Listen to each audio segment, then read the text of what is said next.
Welcome to the Speak Like a Leader podcast with John Bates.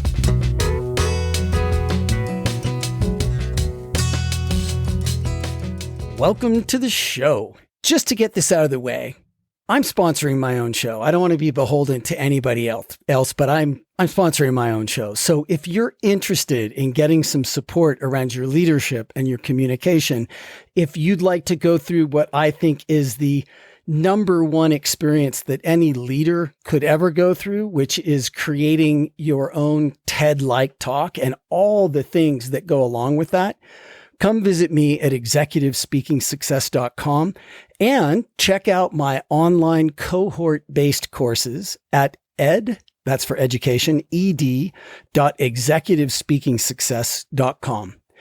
And now I am thrilled to bring you someone whom I've known for a long time. It's sort of weird that I've known him for that long. I don't feel like I'm even that old. And he is a New York Times bestselling author. His name is Brant Cooper, and he wrote The Lean Entrepreneur, which is a fabulous book. He's the CEO and founder of Moves the Needle. He's a trusted advisor to startups and large enterprises around the world, and to me as well. And you can find him at brantcooper.com. He's also Brant Cooper, BrantCooper on social, on multiple channels. And he's got a new book coming out, which we're going to talk about. It's called Disruption Proof, which you tell me, Brant, but I think that was underway before COVID happened, and it just happened to be like insanely timely. Is that right? Yeah, I wasn't intending to write a pandemic book, but I guess if you're writing during the pandemic, it's pretty hard not to. So yeah, there's some pandemic related things in there, and it was not called Disruption Proof when I started. So yeah, okay, all right. So well, welcome, Brant. It's really great to have you. It's great to reconnect here. I'm looking forward to talking with you. Yeah, thanks so much, John. It's always great to talk to you, and I'm super happy to be here and a fan of all your work. Thank you. So listen, let's talk about the Lean Entrepreneur first for a second, because that is how I found you. And our mutual friend Kelly Abbott turned me on to you, and I got to meet you. I read your book. I fell in love with your ideas. We've worked together off and on now over the years. Tell me just a little bit about the Lean Entrepreneur for someone who maybe is an entrepreneur now, but didn't know that it was out there yet.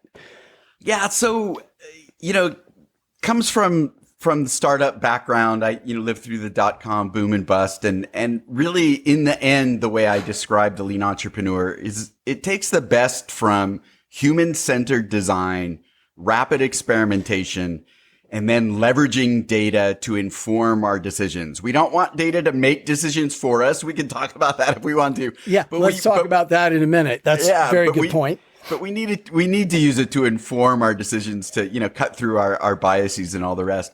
And so, yeah, it started out in the startup entrepreneurial world, but really the company I ended up building brought this to large enterprises. And so it's really, how do we cut through our assumptions about our ideas? How do we find a business model that works? How do we build products that matter? How do we understand the needs of our customers, but also other stakeholders, employees, shareholders, different people that might be involved in our ecosystem? So that's really what the Lean Entrepreneur was about, a deep dive into how to do that stuff. Well, I'll never forget this story. You tell me if I get this right, but this is a story that I think I heard from you about being at a hackathon and there was this group that was doing a medical device, and they were sure that their client was going to be cardiac doctors. They had this cool thing for cardiac doctors. And you said to them, well, have you talked to any of your customers yet? And they said no. And you said, well, go talk to them. And they're like, but it's a weekend. You said, go to the emergency room, right? And they went to the emergency room, talked to a bunch of people, went to a couple of hospitals, talked to people, came back having realized that their client was not going to be cardiac doctors. Their client was going to be emergency room nurses. Yeah, I don't know if I told you that story, but it sure sounds familiar. I mean, I have, there's just a million examples of that. And to be honest, there's a lot of people out there these days that are teaching this and doing this. It's certainly not, me and my revolution. It's just, I happen to be part of this bigger movement that brings human-centered design into the products. And then also just designs ways to cut through our assumptions and our biases. And that's how we find success. Yeah. Well, I'm pretty sure that arose out of your organization. I maybe didn't hear it directly from you, but is there a good story you have that illustrates that cutting through our biases aspect of this whole thing? Well, I mean, I don't know. I guess I think that there is, especially in the corporate environments, there just really is this propensity. The default action is to sit around a conference room table and talk. And really just try to convince each other that what we know is right. And we will bring data to the table, but it'll be demographics or it'll be, studies that are 20 years old. Right. And that's not really the type of evidence we're talking about with, that I think what's interesting perspective. I love all of the behavioral stuff that is going on. If you're actually bringing a product to market, you are fundamentally trying to change somebody's behavior. And so the evidence that we're looking for is evidence that those people are willing and able to change their behavior. Maybe they're not able to change their behavior and you won't be able to sell to them, even if it's just an amazing product and the need is there. And so there's just so many layers to this idea of busting our own assumptions as well as cutting through our own biases. And really it's, it's the scientific method. I put into scare quotes because it's not exactly that. But for the rest of the business, not just the tech side. Yeah. Well, and I'm resonating with aspects of this right now and what I'm doing, because I think that just given everything that's going on right now, the thing that I need to be doing is just calling people and reaching out and doing some of that stuff and asking some questions about what they need and what they got from me that they value. But that's hard. That's scary. I don't want to bother them. Oh, but I really need to clean my desk. Gee, I forgot. I promised my wife I would do some laundry. It's like anything but to go talk to the clients, which is one of the things that I really took away from the lean entrepreneurs. Just go talk to them, man. Yeah. I think I think you're right on. I think it is hard. One of the potential benefits. I mean, you have to be careful the way you say this, that COVID was horrible and it continues to be horrible. Yes. But, there are changes afoot being driven by the pandemic, and some of those changes are positive. And to a certain extent, even though everybody's got, Zoom fatigue, the fact that everybody can get on video and is sort of willing to do it and able to do it means that reaching out to customers and clients is actually easier than it was before. And so there's even less of an excuse to do it now. But I think that, how long have you been in this particular business, John? I mean, I've been doing this for a decade now. Right.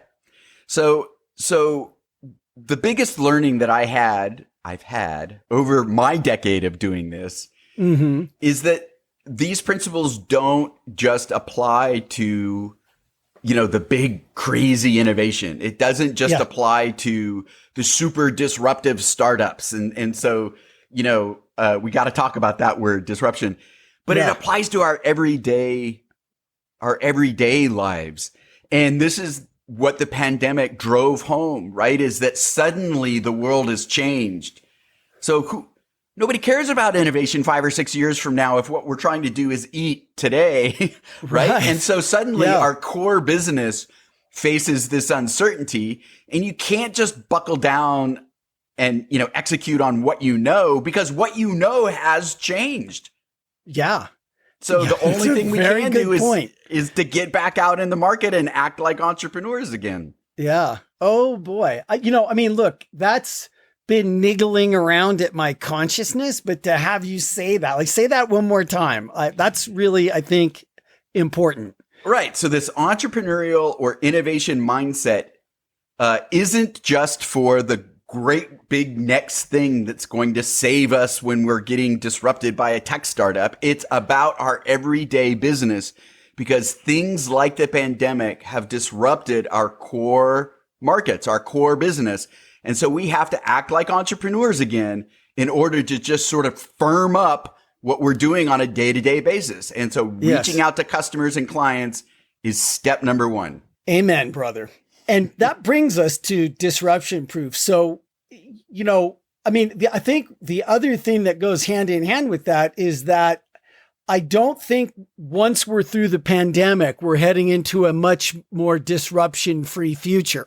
No, I think it's just ramping up. The pace of disruption of all kinds is just ramping up, right? Yeah, right. I mean, it's a fundamental point of the book. And listen, I'm a huge fan of Clayton Christensen. Innovator's Dilemma changed my view of the world.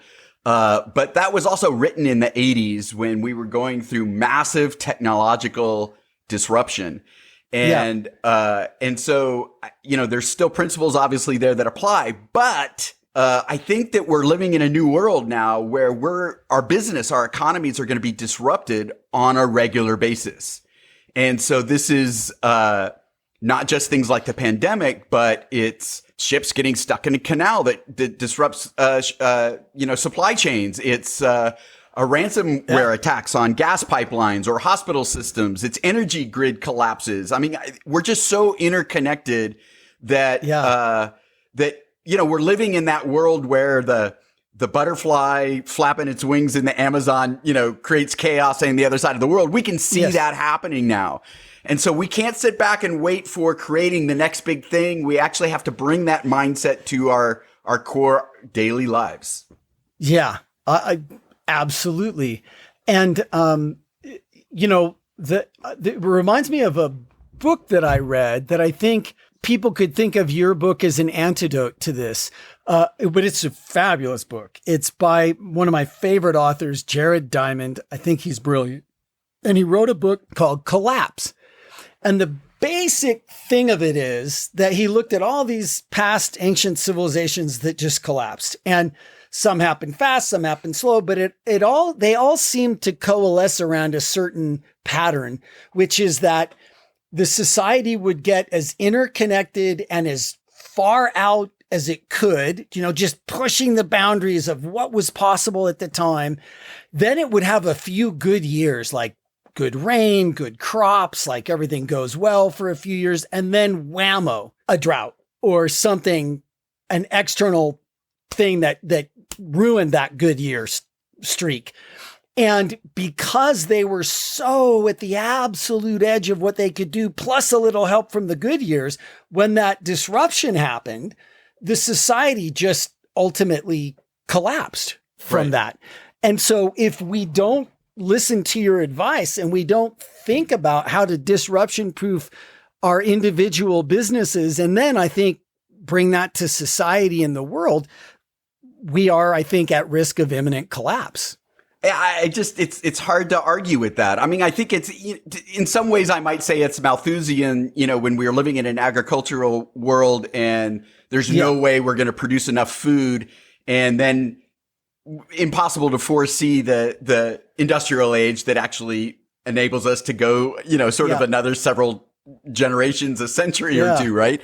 But I really think that's the moment we're in now. We are in this change, the throes of revolution from the industrial age to whatever we want to call this next age, right? Where we're that interconnected. And so I to me, the industrial age, was very hierarchical. It was very masculine is one way of putting it. Very command and control. And the type of wars that we fought were that way. And it was all throughout society. Our educational systems, when I'm maybe dating myself, but when I was in elementary school, you had to walk down the hall on the right-hand side, single file, right? I mean, it's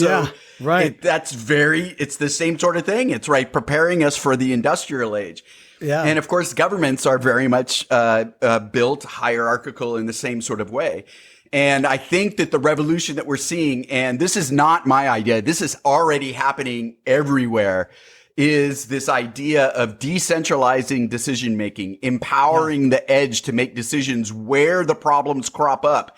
And what that means is that the management and the structure of our institutions is fundamentally going to change if they are to survive. Yeah. I mean, if command and control, top down, do what I say, if that ever worked, it's certainly not going to work now. No. And again, I actually think, when there was less uncertainty and less complexity, it was a natural way for the systems to evolve. So I just as a thought exercise, I like to think about Henry Ford's assembly line. You can produce, you can have a Model T, any color you want, as long as it's black. Yes. Right. So you have this assembly line that's constructed to build one item. Yeah. Right. And the idea, but Henry Ford's ingenious idea was, I need to create that vehicle as inexpensively as possible in order to be able to sell it to the mass market, right? Yeah. He knew that if he could produce the Model T cheap enough, his market was huge. So the risk was really in the technical ability to create the car and the organization of the company, which ended up being, the management of the science of management. And you're going to build out your whole company to make sure that you can get the most output for every input you put in there, right? So you're managing for efficiency, and you create all your departments to market and sell and distribute and get parts and all of that rest in the idea of this efficiency model. Most output I can get for my input. Yeah. Most companies are still managed the same way. And yet we're not producing one Model T in any color as long as it's black, right? Right. You've got like crazy amount of choices. Consumers are walking around with computers in their pockets. Yeah. They can choose from one vendor to another overnight, the number of models, the number of features, the number of options. Yeah. And so what that means is that companies are optimized for output versus input, are measuring the wrong thing. And the way we structure the companies is optimizing the wrong thing. And really what we just need to do is optimize for the efficiency of creating value for our customers.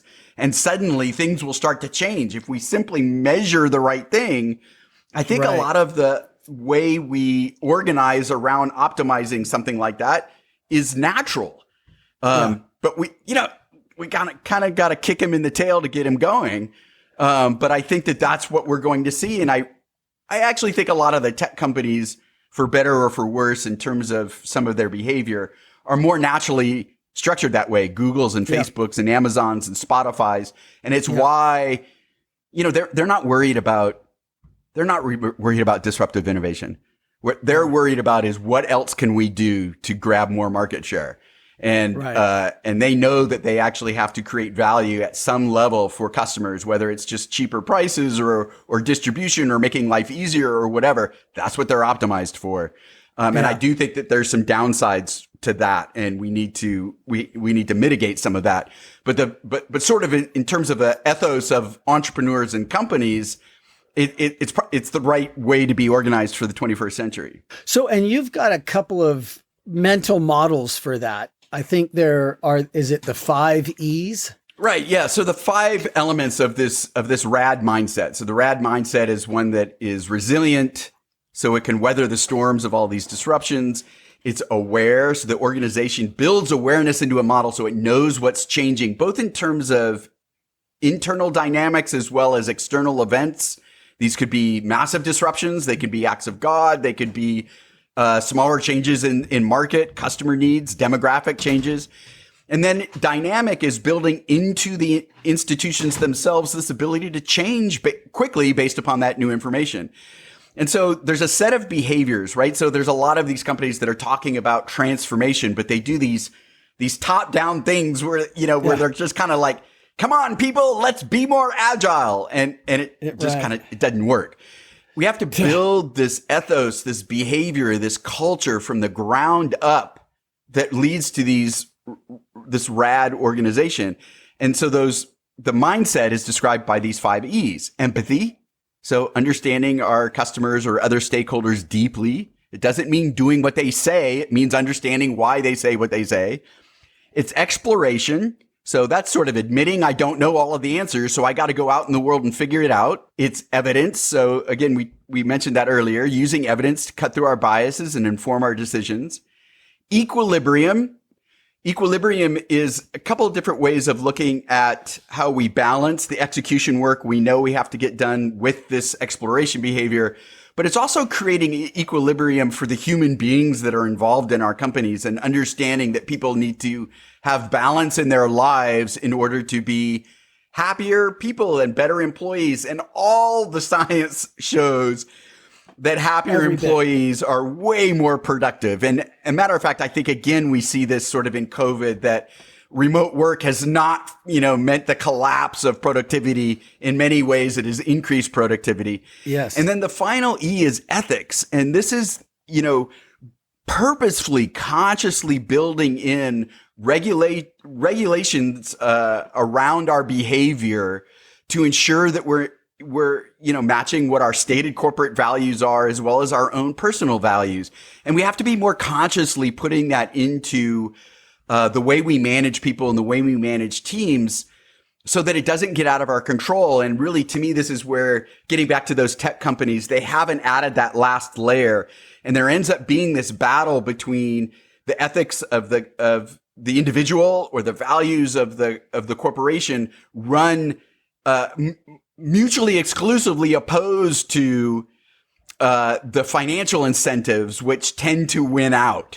And so I think that there's ways that we can build the ethics into the system such that that doesn't happen.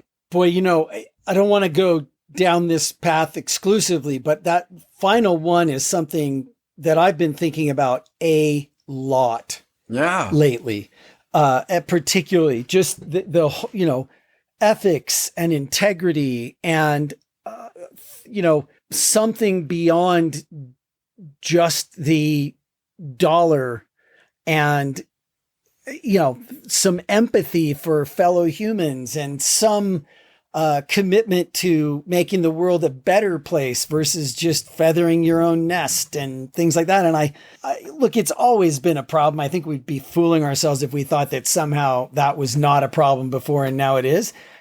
It's just like everything else. Now it's been amplified by the power of technology and the power of our connectivity and the incredible concentration of power to the individual, right? All of a sudden, each individual's ethics and integrity matters just a million times more than it ever did before because of the power that every individual has, right? I think that's really true. And I think that, again, it may be Dan Ariely that wrote about the way human beings are wired to rationalize their behavior if that behavior sort of is unchecked. In other words, it's not sort of this conscious thing of like, oh, can I get away with this? It's being forced with a tough decision about how you're incentivized and how you're motivated and doing something and then just going, yeah, but this is kind of just the way we work and it's not that big of a deal and sort of whatever that rationalization that goes on.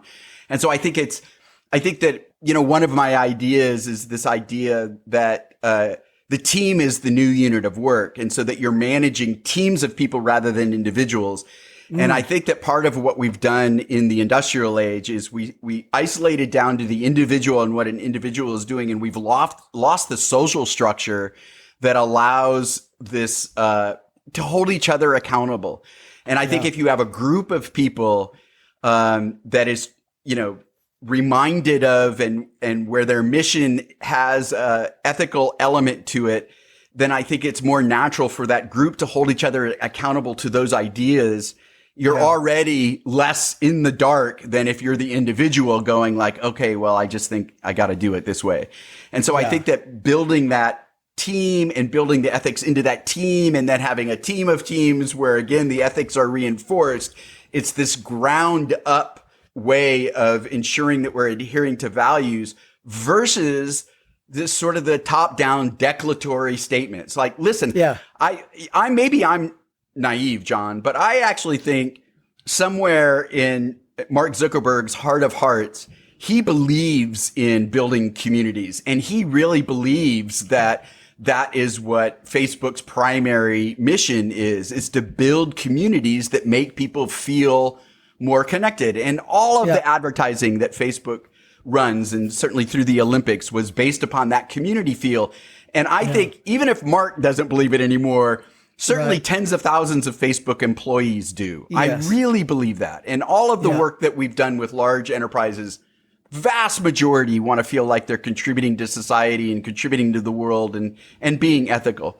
Absolutely. But at that same company, if you look at the antitrust committees that went before Congress, there's a Facebook employee that said, listen, when I'm building the algorithms, the pressure that was on me was to increase engagement by the second because we could monetize those seconds. And all of the hierarchical pressure on top of them was based upon moving that one number. Ethics be damned. And so what you're automatically going to get is a disconnect between that and this vision of the communities and people being happier. And you're going to have these algorithms and this mentality that, sells diet pills to anorexics, sells, gay therapy advertisements to the LGBTQ community. I mean, these things that are just so obviously counter to what society's morals are that, it's got to be a conscious action that's taken to rebalance that. Yeah. Brant, one of the things I work with teams and leaders on a lot, and in fact, I have written a number of pieces where the whole point is this is your number one job as a leader. And it's what I call creating and keeping present the empowering context. And I think that is these two things are very, very integrated and entwined. And if Facebook, for example, were able to really keep that empowering context of creating communities. I mean, and maybe we put some modifiers in there like happy, engaged, or, like loving, contributing communities, versus just communities. Like the more that empowering context is present, I think it starts to impact the ethics and the integrity of the whole organization. In fact, I totally agree. Because one of the things about integrity is that it's always going out, right? Like it's like a bicycle tire rolling by itself. Like you got to keep putting in a little energy there, or it's just going to fall over one way or the other. And that became much easier for me when I started really being in touch with the empowering context around whatever integrity challenges I was having. Like, look, for me, it was being on time, right? Like I had a hard, because I'm from LA. I mean, supposed to be late, and I was resisting my dad, the Marine, who was 15 minutes early to everything. And when I finally got that, okay, number one, it's just kind of disrespectful. But number two, out of two people who would be later on time, one's late, one's on time, which one of those people gets that they make a difference? Yeah, no. The one who's on time, right? The one who's late doesn't think they make a difference. And guess what? I think I make a difference. In fact, even if I don't, I want to make a difference. So all of a sudden, I started showing up on time. So my integrity was tremendously bolstered by that empowering context for me. Yeah, that's awesome. I mean, and can you imagine? I mean, I guess you can't imagine because you're creating these leaders. But I mean, for leaders being able to share stories like that with their people, right? That's modern management. That's the type of management we need in the 21st century.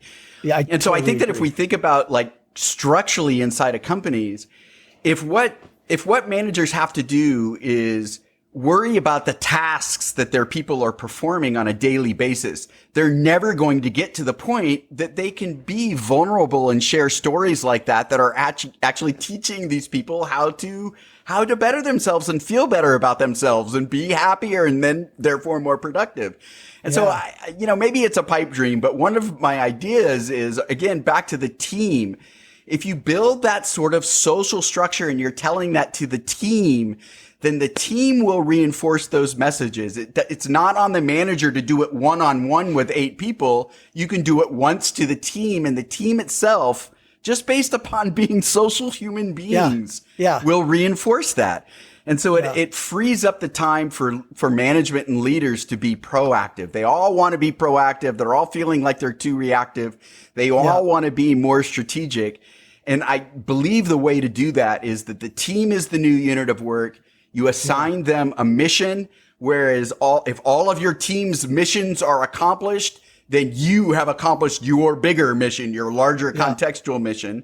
And part of that mission is how we're going to measure the progress towards the outcomes. We're not just going to do KPIs based upon number of tasks, or we're not going to just talk about the outcomes, which is money or number of people. We need to get to the point that we can measure the progress towards that desired outcome. We're going to have regular share outs. And as a leader, I'm going to start mentoring rather than managing tasks, because we've built trust such that I believe that my team of smart people can solve problems without me managing every task. And so suddenly, it just creates a virtuous cycle rather than one that sort of spirals downwards where we become, if you're always reactive, you're only going to become more reactive. Right. Well, it's interesting to me because listening to you makes me think about everybody that I've had on this show and that I've talked to in my work who comes from the military, right? And the military is one of those structures where I think the kind of the knee-jerk reaction is to think, oh yeah, they are top-down command and control, right?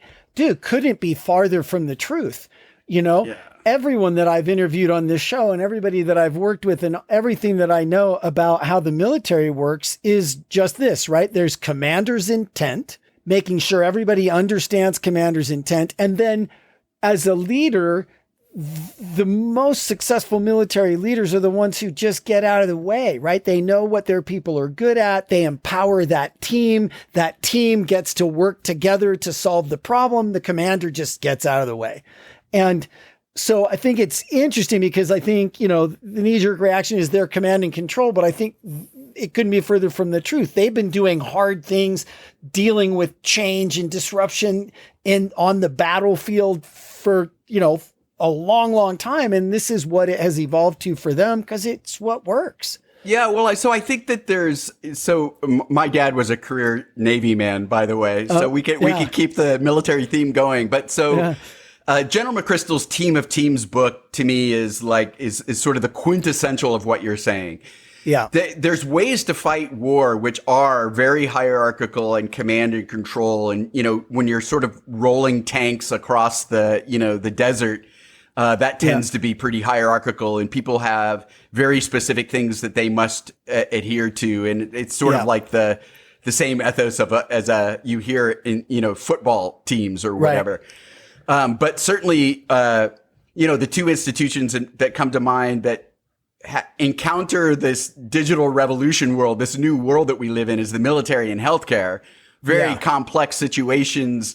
And of course, Al-Qaeda in Iraq was not a traditional adversary, but is now sort of the new norm. And McChrystal led this effort to redo the military to fight an enemy like that based upon the same things that business and school and education and healthcare are facing. Yeah. The other analogy I like to think about, though, in terms of military is, the special forces are a great example, right? So, Extreme Ownership is a great book there, right? Yeah. So you're going to Jocko, yeah. Right. Yeah. So you're going to assemble an agile team with the skill set that is cross-functional or interdisciplinary in order to achieve the mission. So if you're writing back office code in engineering, maybe you can have 8 people that all do the same thing. But if you're facing something more there's more uncertainty, then you have to build in this interdisciplinary nature. Yeah. There is different hierarchical levels of the people on the Special Forces squad. But at any moment, at any phase of that mission that they're on, the expert in that particular domain is the leader. So it doesn't matter. The rank doesn't matter anymore, right? Yeah. And so that the leader actually changes throughout the mission. And that's what ultimately the group is measured by is the mission accomplished? And so I think that is also a great analogy for how one builds a team inside the modern enterprise. And again, the makeup of the team will differ depending upon the amount of uncertainty and sort of the time frame that one needs to accomplish a particular goal. And so in the book, Disruption Proof, there's a couple of case studies from really old, large companies that have assembled teams like that based upon the extraordinary things that they're trying to create in bringing new products to market and facing massive amounts of uncertainty. And so, it's all, again, I haven't invented any of this. It's all coming, whether we like it or not. And so it's really the clarion call is to, grab the bulls by the horn and be that change leader to make it happen inside your organization so you can thrive and survive. So are there, then, maybe the examples are too long to share here, and I definitely think people should go get your book. We're going to put a link to it. Is there a shorter story like that you can tell us around one of these companies and what they're doing and sure, what's been working? Well, so Roche Diagnostics, a very old medical device company in Europe. Yeah. They've been producing medical devices that are digitized to some degree for decades, but they never communicated with each other. They didn't really come back to any sort of open repository of data. So the data wasn't really accessible. So they've decided that they're going to really reinvent themselves as a platform company. And so, one of the leaders there, Moritz Hartmann, just, super intelligent guy, just kind of gets this entrepreneurial innovation mindset and just, put his career on the line to go after this stuff and put together, what I would say are seven squads of people pulled from all over the company. So it wasn't the innovation team or it wasn't, the product team, but from all over the company. So that they're all areas of the company are represented. And we put them through a 90-day accelerator, which was just simply at an early definition phase, teaching them to go and talk to all the stakeholders, which of course in health sciences is very complicated. You've got patients, obviously, but you also have payers, healthcare providers, the labs, the IT that are at the labs. I mean, it just really goes on, and even stakeholders inside the company itself. And so going out and teaching them how to develop the empathy and understand the needs and the aspirations of all of those different stakeholders, running experiments to try to figure out which are the more critical aspects of it. And then adding on to, not only these 7 or 8 teams was a layer above team of teams. The title of McChrystal's book, right? So the team of teams is taking representation from the ground floor and you're adding this other layer whose job is to aggregate all of that information and ensure that we are achieving the priorities that the leadership is establishing. So you've got this layer then that is managing the resources and the missions below, but also has to manage the expectations and provide new information up. And you also then have to disseminate this information horizontally to the rest of the company. And so, it all becomes quite complex, but again, what you're doing is empowering smart people, gating them, putting in the guardrails, putting some structure around it so that you're empowering them to go and do what they do, which is smart people solving problems. Yeah. And so really an extraordinary effort and really I think a model that, and I talk about in the book. And one of the key elements to it, which was also in McChrystal's book, is this conscious communications flow. You have to implement this communications flow. So a lot of scaled agile inside of large companies doesn't add that layer. They're so concerned with just the structure that they don't get into the behavioral components. But if your company is hierarchical top down, that means your communications typically flows one direction from top to bottom. And if you go and you convert to this agile team of teams or team as the unit of work, now the information is all being gathered and processed on the ground. And so you have to consciously put in these communications methods to get the flow correct. Yeah.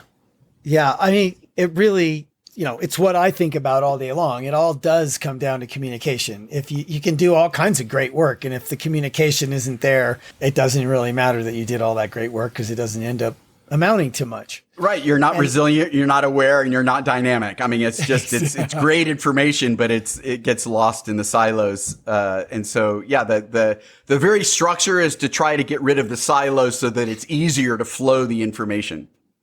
Well, it is interesting, right? Because that's one of the old tactics of the command and control world, is that person on the team who becomes the information bottleneck for job security, Yep.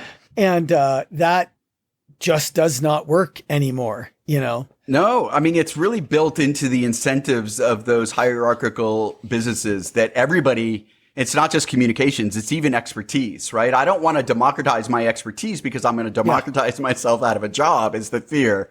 And so we really try to hold on to it. And then organizing companies around a function means that we're only managing tasks of that function, and we don't want interruption from the other departments. And so that's why we create all sorts of rules of engagement that the other departments aren't even allowed to talk to us unless they follow this strict procedure. And again, that just slows us down, and it creates a bottlenecks of the flow of information. So I really think it's almost amusing, but the very structure of our assembly line mindset that still dominates businesses today creates the behavior that makes us unable to be aware of changes and adapt to those changes quickly. It reminds me of that saying that I love, which is, don't look for bad people, look for bad systems. Yeah, the systems that are making the people bad, right? And so okay, let's say somebody's listening. Maybe they're an entrepreneur, or maybe they're at a large corporation, and they've got a little bit of they've got some pull and stuff. What do they need to be thinking now, Brad? Like, Brant, it's actually quite different. So in the entrepreneurial world, I think that they're, hopefully, likely creating a fast moving organization that's, people wearing multiple hats, that whole thing. And they probably have introduced agile already. Hopefully they bring it to the rest of the company. It doesn't have to be, super formal, rigid implementation of agile, but read the manifesto and try to exhibit those behaviors and the sharing and the continuous improvement and all of that. Yeah. Well, so the startup entrepreneurs are going to get pressure from investors and advisors to start creating the structure that they see inside the large organizations. And so I think that one of the biggest missions for entrepreneurs is to resist that. That mindset that you have in your startup is one that you don't want to lose. You want to keep that. And the very structure and the policies, the processes that you put in place to scale often, go like, okay, well, now we have to do it like everybody else. And it's just not the case. And so, look at some of the other big successful tech companies and you'll see that. Yeah. For the large influential change agent inside of the corporation, job one really is to find like-minded people, start a weekly or biweekly happy hour or some sort of other meetup that talks about some of these things, and make sure that you know who your allies are. And then start, I like the idea of running what I call impactathons, which are like hackathons, except that you're really just trying to get people to behave in this particular way of empathy and exploration and all the rest. And do it over the weekend. See if you can get people to show up, or go get a little bit of funding to do it, during the week. But don't go and try to hack together products. Go to leadership, find out what keeps them up at night, find out what some of their near-term uncertainties are, and use those principles to drive impact for leadership that owns budget. And that's as a way to demonstrate the ethos, demonstrate that behavior, that you can actually increase efficiency and increase productivity and figure out gaps in your business model because of the pandemic or some other disruption. And the idea really is to drive some near-term impact in order to demonstrate that this behavior is the right way to go. And I think what you'll see is that if you can do that and create a program around that you'll start seeing business units going like, we need some of that here. We need to move faster. We need to be more agile. And so, to me, that's sort of it's sort of eating your own dog food. It's bringing evidence. You're not going to go to senior leadership and go, hey, I got this great idea. We ought to do X, Y, Z. It's like, hey, we did this and we generated this amount of impact. And now we're asking for budget in order to scale it. Yeah. I love that. That's really great. So changing subject a little bit, who are some of the influential leaders, who are some of the big influences on you looking back over, how you got into this and why you care about this and all that? Yeah. So there are a number of, sort of eye-opening experiences over the career. I would have to go back to Steve Blank as being, probably the first one who his 4 steps to the epiphany was really. That is. Yeah. I mean, it's just. Anybody that's worked in an entrepreneurial fashion looks at that and goes like, oh my gosh, this is the first time I've seen all this written down. And so, yeah. I think I might have heard him speak because of you, Brant, in San Diego. Did you ever bring him to something? I did bring him to San Diego. Okay. So I left that I need to thank you for that, because that utterly, completely, I mean, in just no uncertain terms, altered my perception of my own value. Wow. And I remember the story he told about starting that company, like he's going to start a new company. And this time he was going to get the #1 sales guy. So he went after the guy at wherever, IBM or whatever, and brought him on and thought this was just going to solve all the problems. And they went and did their first pitch. And when they came out, it clearly wasn't perfect yet. So he said, hey, listen, you drive, I'm going to make changes to the deck. And the guy almost hyperventilated. He's like, you can't change the deck. You can't change the deck. I can't present if you change the deck, and I was like, oh, right. And I just got like, oh, okay. Like, I can't believe I can't believe he told that story and then I made the same exact mistake. Ugh. Did you? I did. But yeah, sometimes we got to learn it for ourselves. Oh my gosh. I think that's what's the funniest thing about this. And you and I we can joke about this, but I mean, the people that really do get this stuff are the people that have failed at some level. Of course. Of course. Yeah. Well, I mean, and I just never got that my ability to go with the flow and like change the deck between this presentation and the next presentation, like all that stuff's like, that's just, of course, Yeah. It's quintessential learning mode, right? Yeah. And I don't think I could do a very good job doing what that top sales guy at IBM did either. Right. It's not like it's just two different things. And boy, that was just a huge aha moment for me in appreciating myself, which meant that, I was able to step into much bigger things and take on much bigger things, understand myself better, so that was a huge moment. So Steve Blank, through you, made an enormous difference for me too. Yeah, it's funny. That's like, even before Steve Blank, we used to call that the Renaissance salesperson versus the turnkey salesperson. And you can easily confuse the two because the turnkey often has the big numbers. Right. But so back to the influencers, I think that there, a couple of others that I might mention, Clayton Christensen, I mentioned already. And so I think that, the Innovator's Dilemma in particular, opening up the book around the mindsets that are sort of stuck inside of corporations. And again, I think that remains true. I just think the diagnosis or how to fix it is a little bit different today for most companies.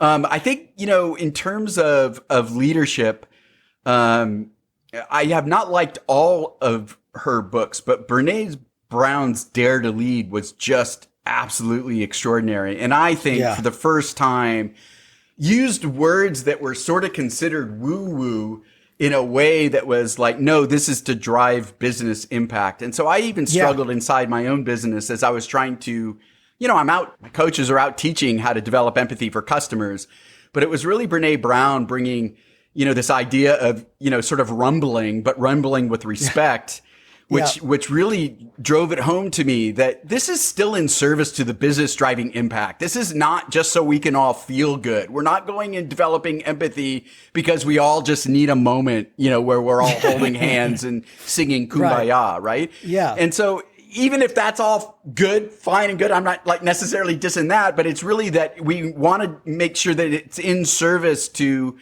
the impact that we're driving. And so the people that Dr. Brown was working with inside of the corporations are high performance and super intelligent people that are like working like crazy.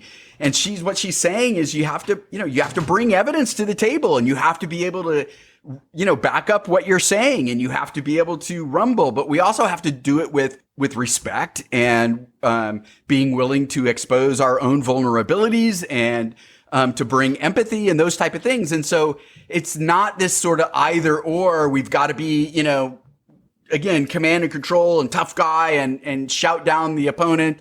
And we also don't have to be kumbaya. It's taking some of these real leadership elements that are just paramount in the 21st century and applying them to drive impact to the business. And I thought Brene Brown just like nailed it with Dare to Lead, in my opinion. Yeah. So I'm a huge fan. Yeah.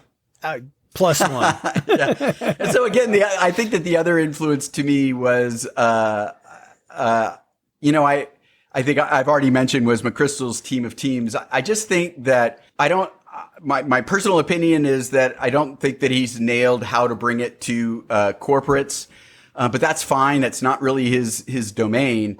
I think that one of the things that drove home to me that this was bigger than, the lean entrepreneur, to be honest, bigger than what Moves the Needle was up to, was when you can start seeing in all of these different institutions, this same change that's going on, or this same need for change. And so, I've got this conference coming up on September 30th, and what we're trying to do there, it's called Endless Disruption, is highlight these changes in different elements of society, in education, in healthcare, in government, as well as business, and how we're funding startups. That these changes, if we pull back far enough, if we were standing on the moon and could look at this, we could see that these are fundamental changes that are going on in society, and the changes that we're talking about in business are just one element of that. I don't think this is reversible. It's going in one direction, and again, it's really just whether we sort of jump on board, grab the bull by the horns and make sure that we're making this work for everybody. I think that that's really the big challenge, is if we just sit back and let it happen, then, we're going to have this, 0.1% that's going to get all the benefits from technology. There's a funny meme. I don't know if you've seen this, John, but there's this meme on YouTube that the Jetsons and the Flintstones actually occupied Earth at the same time. And right. And so that, you've got this entity that's existing above the Earth, and the rest is, back into prehistoric times. So yeah. Well, I mean, it's certainly not far off, is it? Yeah, it could certainly go that way for sure. Well, I think that you're one of the bright stars in making sure it goes a way that's going to work for everybody, as opposed to the other way. And I really appreciate that. And I appreciate you being in my life, and I appreciate you taking the time to join me here and share all this great stuff. Is there anything that we didn't go into? Like, is there anything else that you want people to know, or is there another concept that we could talk about for a minute before we go? Yeah, I don't know. I appreciate you saying that, John. I think that the leadership side of it is super important. And I think that, one of the things that I write about in the book is that I think most companies, and really probably most organizations, already have the people inside their company that are already behaving this way or want to behave this way. And I think that that's often an element that's missed, is that, we have to bring in the big consultants, or we have to bring in, even Moves the Needle, or all of these other people. I think that there's a lot of agencies that can help, but I do think that there's a primary message to leadership that you already have the people. And so, to be honest, if you already have the people and it's not happening, then you have to look at something else. And I think, you're the one that mentioned this earlier, is that it's not about the people. It's about the systems and the processes and the structure. And so we have to look at those layers. And I think that, really in particular over the last 10 years, We've had a lot of the design thinking and agile and, a change and rise in product management that brings some of these principles that is just great. We have leaders that are going through, programs like yours and reading, Brene Brown's books. And there's a lot of energy at the top with the leaders. And there's this ignored the middle manager, it's even like, it's something that's, anathema, is like middle management. And they play such a crucial role. And I really think that that's the next frontier. I feel like I need to concentrate on that. I think ultimately, if we restructure the companies, it's going to be flatter, but it's not going to go away. There's still somewhat of a hierarchy. And the middle management is key to that team of teams that I was talking about, of providing the larger context of what the ground layer is doing, of ensuring that that the communications flow is operating correctly.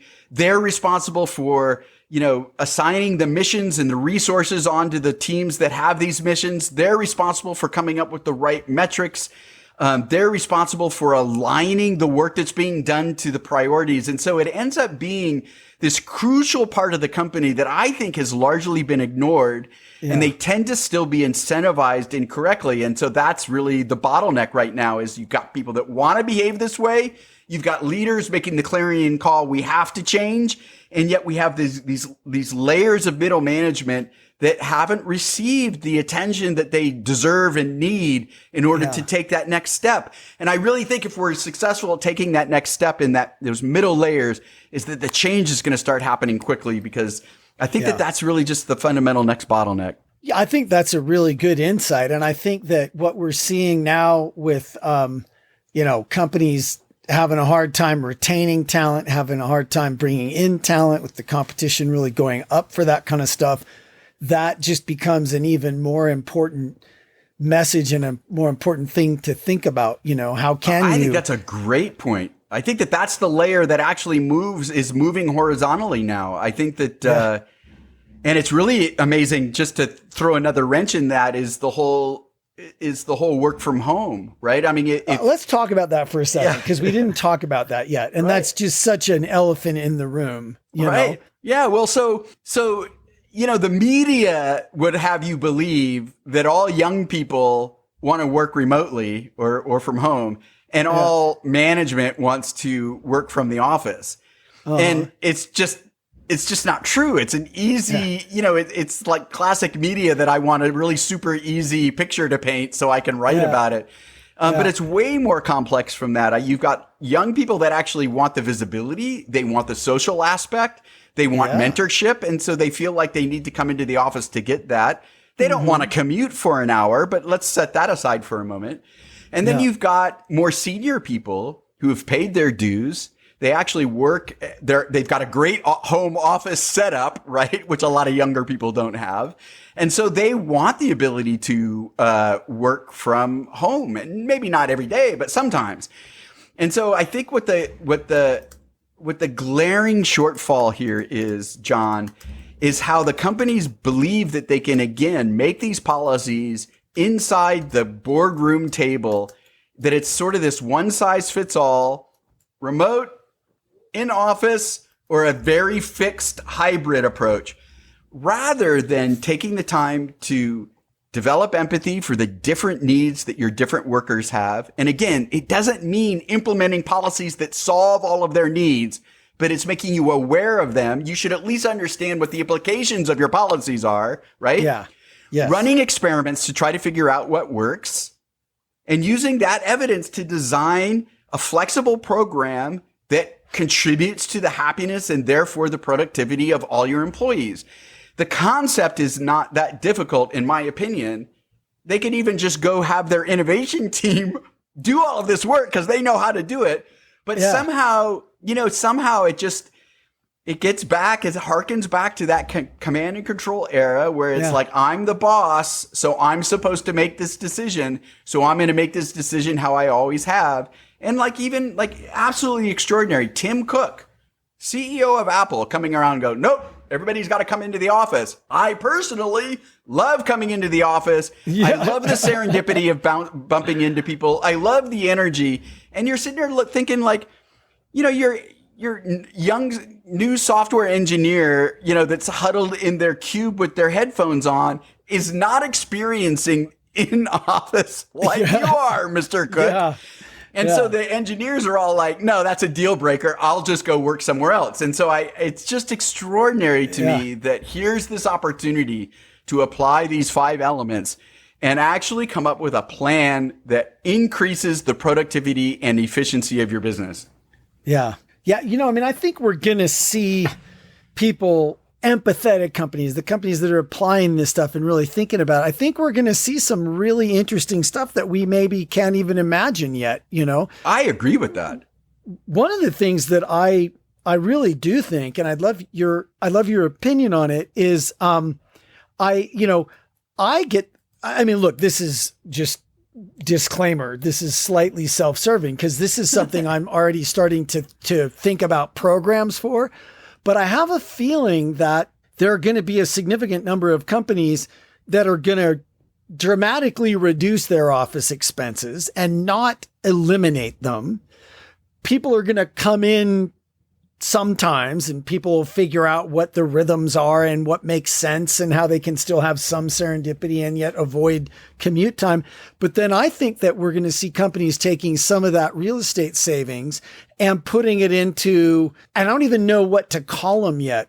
Maybe we can coin a term right here, but let's all go to that beautiful resort location and let's have like a long weekend of being together and, do some fun stuff, do some learning, do a little bit of work, but not a lot of work, like to replace that, the social bonds and the social cohesion that not being in the office altogether is going to have some impact on, right? But if you got the team together twice a year for something like that, where it was really distilled together time and you did some great, and I kind of hate the term team building, but it's actually really awesome when it's done right. Do some team building exercises, do some get to know each other better exercises, do some cross-functional innovation exercises. That could be a super blast, could jumpstart productivity over just having everybody come to the office every day. You know? Boy, I'd love to hear what you're working on because I'm right there with you. A couple of years ago, my company was up to 17 or 18 people, and we would do that. We would try to do it a couple of times a year. Often it would just end up being one time a year. Actually, we were pretty good about it, 2 times a year. We'd bring everybody together. And so I think that the size matters, right? There's really no reason why you need to do thousands of people. You keep it down to a level, almost like Bezos' 2 pizza teams, but maybe it's 2 pizza teams times 2 or times 3. Yeah. We would run an unconference. So I'm not sure if you're familiar with the unconferences, but that would allow the individuals themselves to tackle issues that their part of the organization is facing, which is absolutely brilliant. Brings in sort of that interdisciplinary way that you're getting ideas and ways of solving problems that are outside of your tight circle there. So there's all sorts of benefits to that. The social aspect part of it is huge. We were a 100% distributed remote company, so we felt like we needed to bring people together. And the social aspect was great. We also implemented something we called the Jam Fund, which was a bucket of money that was always sitting there for 1 or 2 teams a month to pull money from that and travel to a location, go into a co-working spot in order to jam on a particular project where they felt like they would, quote unquote, move the needle better by working together in person, focus time on that. So the Jam Fund is sort of another interesting way of doing that. So I think that's a great idea. Yeah, all of if you those get are great.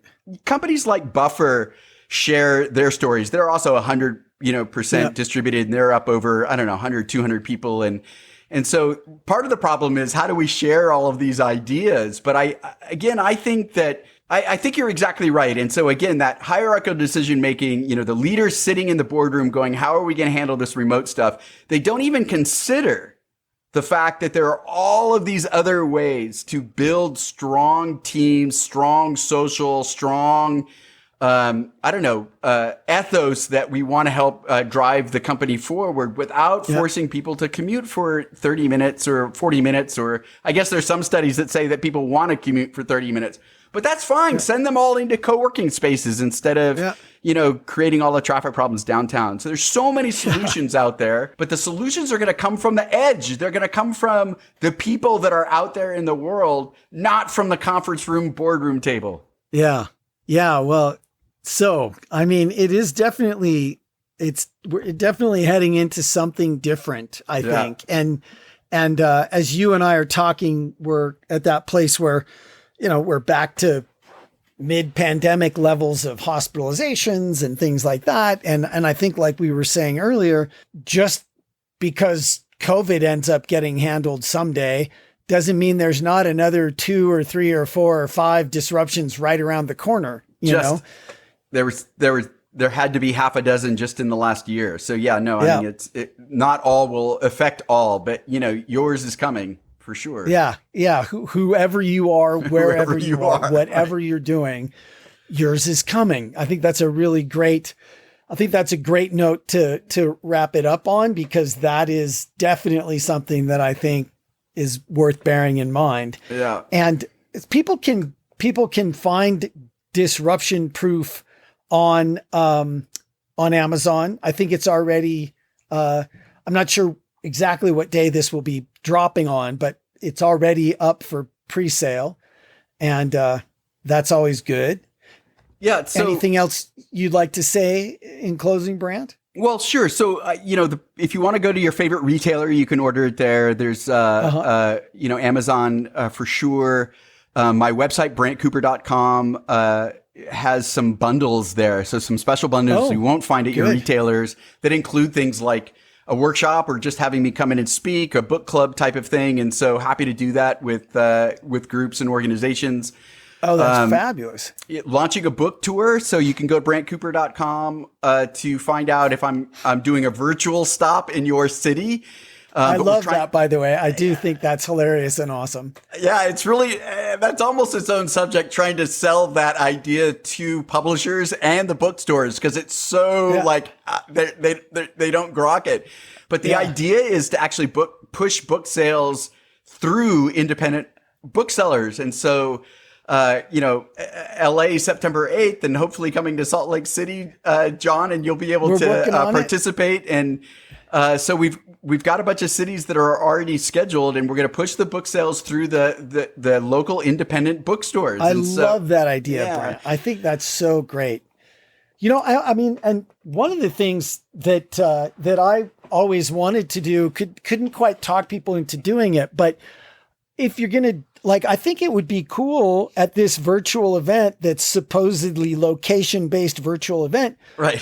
Have a little bit of time for people to be able to network and say hi. Cause it's like, I had to go to this virtual event to meet somebody who lives just down the street from me, but how often does that kind of thing happen? So I think there'd be some local benefit to that serendipity potentially. Yeah, it kind of all depends upon the platform that the bookstores are running the event on.